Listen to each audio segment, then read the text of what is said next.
ล่วงแล้วจะล่วงแล้วเคนี่นะครับไปแล้วล่วงแล้วนี่เอ้ยทั้งตึกเลยสัตว์เอ้ย Witnessed heart-wrenching devastation. A local rescue worker reported recovering 30 bodies from the rubble of multi-story apartment buildings.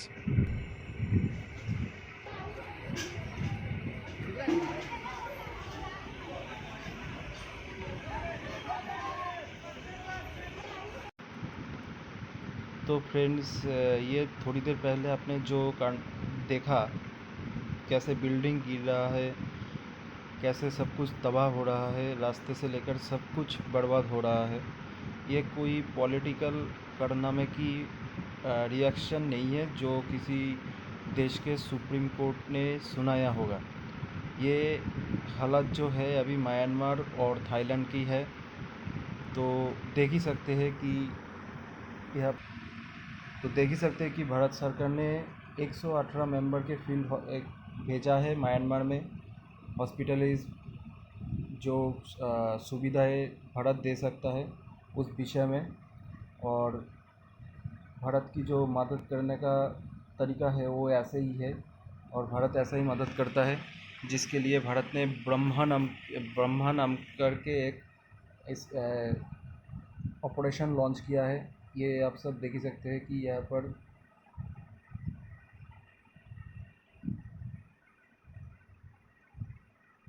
तो ये देखो operation Brahma launch किया गया है वहाँ के लोगों को मदद करने के लिए, और जो हालत है उस पर तुरंत कार्रवाई करने के लिए, क्योंकि जो हालत है अभी म्यांमार और थाईलैंड में वो बहुत ही बुरा है, और जो लोग हैं वहाँ के वो सब अभी डरे हुए हैं, क्योंकि 7.7 की तीव्रता से भूकंप आया है, और भूकंप के कारण जो है वो बहुत ही हैरान करने वाला है, क्योंकि सिर्फ म्यांमार ही मुसीबत में है ऐसा नहीं है, क्योंकि इसका असर इंडिया पर भी हो सकता है। क्योंकि जो अर्थक्वेक हुआ है 29 मार्च को, वो म्यांमार और थाईलैंड पर होने के बाद अफ़गानिस्तान पर भी अर्थक्वेक आया है 30 मार्च के दिन ही। वो भी 4.5 से लेकर 6 तीव्रता से अफ़गानिस्तान में जो अर्थक्वेक हुआ है वो रिपोर्ट किया गया है। और ये अर्थक्वेक क्यों आया है हम इसके बारे में भी बात करेंगे। तो यह देख ही सकते हो कि म्यांमार और थाईलैंड पर किस कारण अर्थक्वेक आया है।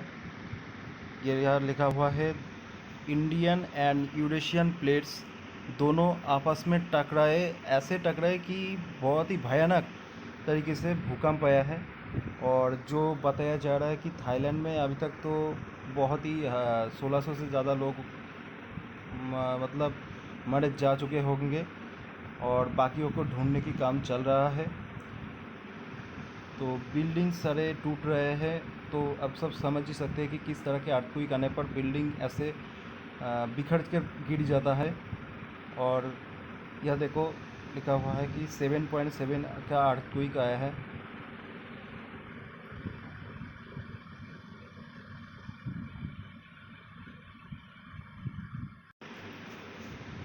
तो इसके बाद हम बात करेंगे हमारे भारतीय बाज़ार के बारे में। जो हमारे भारतीय बाज़ार की इस समय जो हालत है वो आप सब देख सकते हैं कि मार्केट लगातार एक तरह से नीचे आने के बाद यहाँ से मार्केट थोड़ा कप और हैंडल जो पोजीशन बनाकर दिखा रहा है। यहाँ पर देख ही सकते हैं कि ये एक दिन के चार्ट है, और यह कप एंड हैंडल एक पोजीशन बनाकर लगातार मार्केट ऊपर की ओर भागा है। फिर जो ये वाला रेजिस्टेंस है यहाँ से मार्केट थोड़ा सा पॉज लिया है। अब देखना होगा कि यहाँ से सोमवार जो मार्केट खुलता है उसके बाद मार्केट का मोमेंटम कौन सी ओर शिफ्ट होता है, क्योंकि ये बहुत ही भयानक एक मंज़र है जो मार्केट में एक खौफ डाल दिया है कि पड़ोसी देश में जो भूकंप आया है उसके वजह से ट्रेड में मुसीबतें आ सकते हैं, बिजनेसेस में मुसीबतें आ सकते हैं। बहुत सारे इन्वेस्टर जो अपना इन्वेस्टमेंट को देखेंगे कि पड़ोसी देश के वजह से क्या क्या प्रॉब्लम्स हमारे देश में होने वाले हैं। इस दिशा में कौन सी तरफ सबकी नज़र होगा, ये भी देखने के विषय है। तो आप सब देख ही सकते हैं कि मार्केट किस तरह से एक दिन के चार्ट में मूवमेंट कर रहा है। यहाँ से मार्केट को ऊपर जाना चाहिए, पर देखते हैं कल क्या होता है। वो नीचे की ओर खुलता है या ऊपर की ओर जाता है। अगर मार्केट में इसका असर ज़्यादा हुआ तो मार्केट टूट भी सकता है, कह नहीं सकते कि क्या होगा। थोड़ा बैंक निफ्टी को भी देख लेते हैं। तो ये देखो बैंक निफ्टी में क्या हुआ है। बैंक निफ्टी एक बड़ा सा डब्लू बनाकर जो ऊपर गया है वो यहाँ तक आकर रुका है, ठीक है। पिछले शुरुआती जो एक पॉज मार्केट ने यह लिया था वहीं पर मार्केट रुका हुआ है, वहीं पर मार्केट सस्टेंस कर रहा है, रिटेस्ट कर रहा है। अब देखना होगा कि कल मार्केट कहाँ खुलता है। अगर नीचे ज़्यादा खुलता है तो मार्केट के लिए फिर से एक डाउन ट्रेंड की जो शुरुआत हो सकता है वो देखने को मिल सकता है यहाँ पर 91,000 के नीचे। और अगर मार्केट इसी बीच खुलकर अटक जाता है तो हम कह सकते हैं कि अगले जो दिन आने वाले हैं सोमवार के बाद, उस समय में मार्केट ऊपर की ओर भाग सकता है। तो इसके बीच में और एक अच्छी खबर भी आ रहा है, वो है यूपी से। तो मैं वो न्यूज़ भी आप सबको बताना चाहूँगा मैं उस बारे में, क्योंकि ये थोड़ा ख़ास न्यूज़ है। तो चलिए चलते हैं उस विषय की ओर। भारत का एक स्टेट है यूपी, उत्तर प्रदेश, जिसका एक ज़िला है बलिया नाम का। तो यहाँ पर अचानक से तेल की खोज मिला है, क्रूड ऑयल मतलब कच्चा तेल, जो भारत बाहरी देश से खरीदता है। लगातार रूस से खरीद रहा था। अब सब जानते ही है किस तरह से रूस और यूक्रेन के युद्ध के बीच भारत ने क्रूड ऑयल खरीदा। और भारत कुवैत से भी खरीदता है, कतर से भी खरीदता है।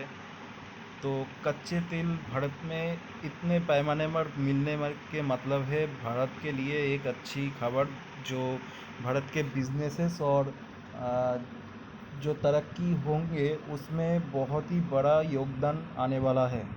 तो देख ही सकते हैं यहाँ पर लिखा है कि 300 किमी तक ज़मीन के नीचे 300 किमी तक तेल की खोज जो मिला है। तो बहुत ज़्यादा मात्रा में भारत को एक कह सकते कि खजाने का हाथ लग गया है। और ओएनजीसी ने तुरंत इस जगह को टेक ओवर कर लिया है। तो अभी जस्ट चल रहा है, उसके बाद प्रोसेस शुरू होगा भारत में कि किस तरह से प्रोसेस करके कच्चे तेल को निकाला जा सकता है, जो भारत की इकोनॉमी को और थोड़ा बढ़ावा देने वाला है। और अब सब जानते ही कि भारत बाहरी देशों से क्रूड ऑयल खरीदता है, उसके बाद प्रोसेस करके तरह तरह के साधन बनाता है, जैसे कि पेट्रोलियम, डीजल, पेट्रोलियम से बनता है डीजल, पेट्रोल, केरोसिन, टर्पीन, फिर केमिकल्स से लेकर प्लास्टिक, सब पेट्रोलियम से ही बनता है। तो ये था बहुत ही अच्छा खबर। जो इसके बाद भारत के बाज़ार में देखना होगा कि भारत के बाज़ार में किस तरह से मोमेंटम आता है, क्योंकि जो भूकंप का असर है वो बहुत ही भयानक है। और चारों तरफ अभी यही न्यूज़ चल रहा है कि किस तरह से तबाही मचा हुआ है।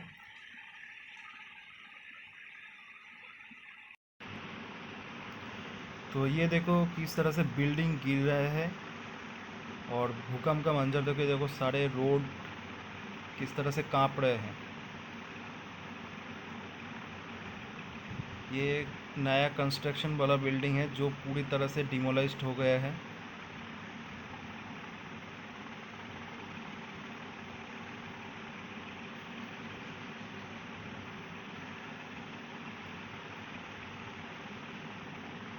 ये बहुत ही बुरा और भयानक मंजर है, देख ही सकते हैं सब। लोगों की जान चली गई। म्यांमार में सबसे अधिक नुकसान हुआ, जबकि थाईलैंड की राजधानी बैंकॉक में भी कई लोगों की मौत हुई। इसके बाद 4.5 से लेकर 6.7 तीव्रता तक के भूकंप के झटके महसूस किए गए, जिसने कई इलाकों में तबाही मचाई। भूकंप के कारण सड़कें फट गई, बिजली और संचार सेवाएं ठप हो गई और हजारों लोग अपने घर से बाहर सुरक्षित स्थानों की तलाश में भागने लगे। राहत और बचाव कार्य जारी है, लेकिन भारी नुकसान और संचार सेवाओं के बाधित होने से तो आप सबने देखा कि इस तरह से बौद्धिस्ट मोनार्की है वो भी डिस्ट्रॉय हो चुका है पूरी तरह से।